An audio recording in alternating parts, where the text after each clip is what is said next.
अस्सलामुअलैकुम। पीएससी एक ऐसी कम्युनिटी या एक ऐसा इनिशिएटिव है जहाँ पे हम लोग जो अंडर ग्रेड स्टूडेंट्स हैं उनके लिए जो यूनिवर्सिटी एडमिशन्स होते हैं, उनके एंट्री टेस्ट होते हैं, उनके बारे में हम इंफॉर्मेशन देते हैं। इस तरह की बाकी जो डेडलाइन हैं या जो इन्फो है जो आपको क्वालिफ़िकेशंस चाहिए यहाँ अप्लाई करने के लिए, वो हम आपको प्रोवाइड करते हैं। इसके अलावा मोटिवेशन और इस तरह के जो लेक्चर्स भी वो हम जो है ना इनेकाद करते हैं उनका। इसके अलावा हम लोग उन स्टूडेंट्स को जो इन तमाम यूनिवर्सिटीज़ में पढ़ रहे हैं उनको इनवाइट करते हैं कि वो आकर अपना एक्सपीरियंस शेयर करें। तो ये जो आज की वीडियो है इसमें हम डिस्कस करेंगे कि AKU में एडमिशन का क्या प्रोसेस है और इसके लिए क्या रिक्वायरमेंट्स हैं और आपको क्या क्या चीज़ें मद्देनज़र रखनी चाहिए अगर आपने AKU में एडमिशन लेना है। सबसे पहले तो शुरू करते हैं कि AKU कौन से कोर्सेज़ जो है ना वो प्रोवाइड कर रहा है। MBBS सबसे जो इनका मेजर कोर्स है जो ये ऑफ़र करते हैं, bachelor of medicine and bachelor of surgery. इसके अलावा bachelor of sciences in nursing इनका एक कोर्स है। इसके अलावा associate of science in dental hygiene ये कोर्स है इनका। इसके अलावा bachelor of science in midwifery. ये 4 कोर्सेज़ जो मेन अंडर ग्रेड के कोर्सेज़ हैं ये AKU प्रोवाइड कर रहा है। इसके बाद हम देख लेते हैं कि इसकी एडमिशन डेट्स क्या हैं। एप्लीकेशन डेडलाइन आपकी जिस भी साल में आप अप्लाई कर रहे हैं, फॉर एग्ज़ाम्पल आपका ईयर ख़त्म हुआ है, बल्कि ख़त्म होना है उस साल के जून में आपकी सेकेंड ईयर ख़त्म होनी है या मई में आपके एग्ज़ाम्स होने हैं और उसके बाद MTCAT होना है, तो उसी साल के मार्च या अप्रैल तक जो है ना आपकी एडमिशन डेडलाइन होती है, एप्लीकेशन डेडलाइन होती है। आपने तब तक एप्लीकेशन जमा करवानी होती है। इसके बाद जो आपका टेस्ट होता है, जो रिटन टेस्ट होता है वो होता है जुलाई में। जुलाई की जो फर्स्ट 2 वीक्स हैं तब हो जाता है। ये कोरोना की वजह से कुछ आगे पीछे हुआ है सिस्टम, वरना हर साल जो है ना टेस्ट इतने इसी टाइम पर होता है। एप्लीकेशन की यही डेडलाइन होती है। एग्ज़ाम्स के जो सेंटर होते हैं वो तमाम बड़े शहरों में हैं, लाहौर, कराची, कोयटा, पेशावर और इस बाकी भी शहरों में हैं, बहुत सारे शहरों में हैं, वो आप इनके पेज से देख सकते हैं। इसके बाद हम डिस्कस कर लेते हैं कि आपको बेसिकली रिक्वायरमेंट्स क्या हैं। इसमें मैं थोड़ा सा अपना एक्सपीरियंस भी शेयर करूँगा। बेसिकली रिक्वायरमेंट जो ऑन पेपर रिक्वायरमेंट है वो तो ये है कि आप FSC आपने पास की हो या O लेवल्स आपने जो है ना वो पास किया हो, और इसके बाद AKU का जो एंट्रेंस टेस्ट है वो आपने देना है। अच्छा, AKU का सिनेरियो थोड़ा सा डिफरेंट है बाकी मेडिकल कॉलेजेस से और बाकी यूनिवर्सिटीज़ से, कि यहाँ पर आपको एडमिशन सिक्योर करने के लिए अपना को करिकुलर और एक्स्ट्रा करिकुलर आपका बैकग्राउंड उतना ही स्ट्रॉन्ग होना चाहिए। आपकी पार्टिसिपेशन इन एक्टिविटीज़ में उतनी ही स्ट्रॉन्ग होनी चाहिए जितना कि आपका एकेडमिक कैरियर है। फॉर एग्ज़ाम्पल, अगर आपका जो है ना एकेडमिक कैरियर तो बहुत अच्छा है, उसमें आपके बहुत अच्छे मार्क्स हैं, एंट्रेंस टेस्ट भी आप क्लियर कर लेते हैं, और अगर आप एक्स्ट्रा करिकुलर और को करिकुलर एक्टिविटीज़ में वीक हैं या आपने बिल्कुल भी वो नहीं किए हैं, तो आपका एडमिशन सिक्योर करना यहाँ पे मुश्किल हो जाता है। इसके स्टेप बाय स्टेप जो है ना एडमिशन प्रोसेस चलता है। पहले तो आप जो है ना एंट्री टेस्ट देते हैं, इनका एंट्रेंस टेस्ट देते हैं।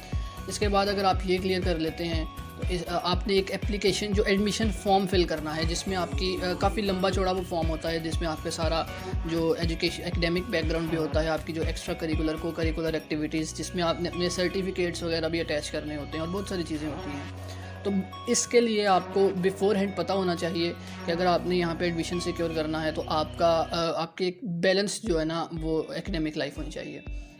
इसके बाद आपका जो है ना अगर आप ये क्लियर कर लेते हैं एंट्रेंस टेस्ट, तो आपको इंटरव्यू के लिए बुलाया जाता है। अब इंटरव्यू में आपकी पर्सनैलिटी को बेसिकली जो है ना वो देखा जाता है कि क्या ये बच्चा बुक वर्म है या इसकी पर्सनैलिटी कैसी है बेसिकली।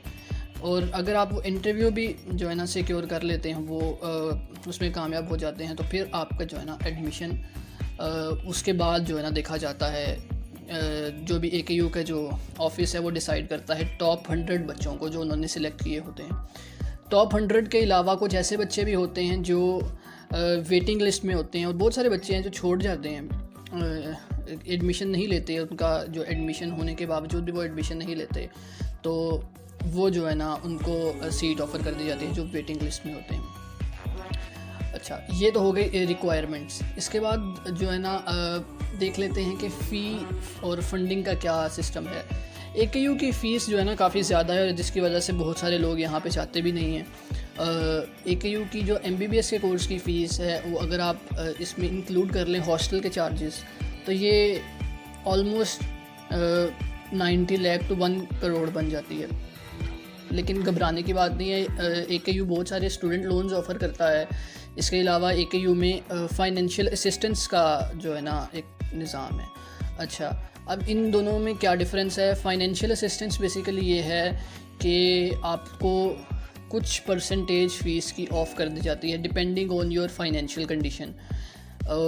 और स्टूडेंट लोन्स ये हैं कि बेसिकली आपने वो चीज़ जो आपने AKU में पढ़ लिया है लेकिन आपने फ़ीस तब पे नहीं की है, अब बाद में आप अर्न कर रहे हैं और आपने तब फ़ीस पे करनी है। वो जो लोन्स आपने लिए हुए हैं वो तब आपने पे करने हैं। इसका ये थोड़ा सा कॉम्प्लेक्स सिस्टम इसमें होता है कि अगर आप AKU में ही जॉब कर रहे हैं तो आपको कुछ परसेंट वो रिमिट कर देते हैं, जो आपका फ़ी में से जो आपने लोन पे करना है वो कुछ परसेंट रिमिट कर देते हैं। इसके अलावा अगर जो स्कॉलरशिप का सिस्टम है यहाँ पर, एंट्रेंस टेस्ट में और उनके जो तमाम मेजर क्राइटेरिया पास करने के बाद जो टॉप 5 बच्चे होते हैं उनको स्कॉलरशिप दी जाती है। और स्कॉलरशिप बेसिकली 100% स्कॉलरशिप होती है, और इसको मेंटेन करने का तरीका ये होता है कि आपने टॉप 15 में रहना है throughout the next 5 years to keep your scholarship, वरना आपकी स्कॉलरशिप उन बच्चों को दे दी जाएगी जो टॉप 15 में आ रहे हैं। ये हो गया इनका फ़ी और फंडिंग का निज़ाम। अच्छा, इसके बाद जो आपने क्या फैक्टर्स हैं जो बेसिकली रोल प्ले कर रहे हैं यहाँ पे एडमिशन लेने में बच्चों का और ना लेने में, चूज़ करने और ना करने में, कुछ प्रोज एंड कॉन्स हैं। जिसमें पहली बात तो ये है कि अफोर्डेबिलिटी ये है कि भाई देखो बहुत सारे लोग हैं जो इस एडमिशन के बाद भी इतनी ज़्यादा फ़ीस को अफोर्ड नहीं कर सकते हैं, और उनको फाइनेंशियल असिस्टेंस भी अगर नहीं मिलती है और उनके पास स्कॉलरशिप भी नहीं है, तो बहुत सारे लोग जो है ना इस वजह से भी छोड़ देते हैं। और बहुत सारे लोग अगर स्टूडेंट लोन्स ऑप्ट करना भी चाहते हैं तो वो इस वजह से छोड़ देते हैं कि उनके जो कैरियर प्लान्स हैं वो कुछ इस तरह हैं कि वो बाद में जो लोन को जो है ना वो रिटर्न नहीं कर सकते या टाइमली रिटर्न नहीं कर सकते, उसके लिए वो बाउंड हो जाएंगे। तो ये वजह भी एक होती है। इसके अलावा लोकेशन की वजह है कि AKU का सिर्फ कैंपस कराची में है। इसके अलावा AKU कीनिया या युगांडा या उधर तंजानिया में है। तो AKU का जो कैंपस कराची में होने की वजह से जो अराउंड द पाकिस्तान बहुत सारे बच्चे इस वजह से भी नहीं जाते हैं कि ये घर से दूर है आपको, और इसके अलावा आप वहाँ से जो है ना ट्रैवलिंग भी काफ़ी थोड़ी डिफ़िकल्ट हो जाती है कराची से, अगर आपने पंजाब आना है फॉर एग्ज़ाम्पल। तो ये भी एक फ़ैक्टर होता है डिसाइड करने में। इसके अलावा जो है इनकी जो रिसर्च और मेडिकल एजुकेशन का जो सिस्टम है दैट इज़ टॉप नॉच, और मेरा ख्याल है कि पाकिस्तान में इससे बेहतर जो रिसर्च और एजुकेशन का सिस्टम है वो किसी और इदारे में नहीं मिलेगा आपको। रिसर्च की अपॉर्चुनिटीज़ बेशबहा हैं, और एजुकेशन पाकिस्तान के सारे सिस्टम से जो है ना एडवांस एजुकेशन आपको AKU में मिलेगी, जिसकी वजह से बहुत सारे लोग बहुत सारे फैक्टर्स की वजह से अगर नहीं भी जाना चाहते तो वो तब भी AKU जाते हैं, क्योंकि उन्हें बेसिकली एक्सीलेंस चाहिए या अच्छी एजुकेशन चाहिए। मैं भी AKU जा चुका हूँ और मैंने इनका सिस्टम देखा है, टॉप नॉच है। इसके अलावा आप इसके अंदर जो एक और फैक्टर आ जाता है वो ये है कि आपने अगर बाहर जाना है, फॉरेन कंट्री में जाना है अपने जो अंडरग्रेड स्टडीज़ के बाद अगर आपने बाहर जाना है तो इसके लिए AKU आपको इस तरह से फैसिलिटेट करता है कि बेसिकली AKU का जो सिस्टम है वो सारा का सारा जो है ना फ़ॉरेन जो हेल्थ सिस्टम है उसके साथ अलाइंड है, बेसिकली उसके साथ कोहेरेंट है, उसी तरह से चलता है।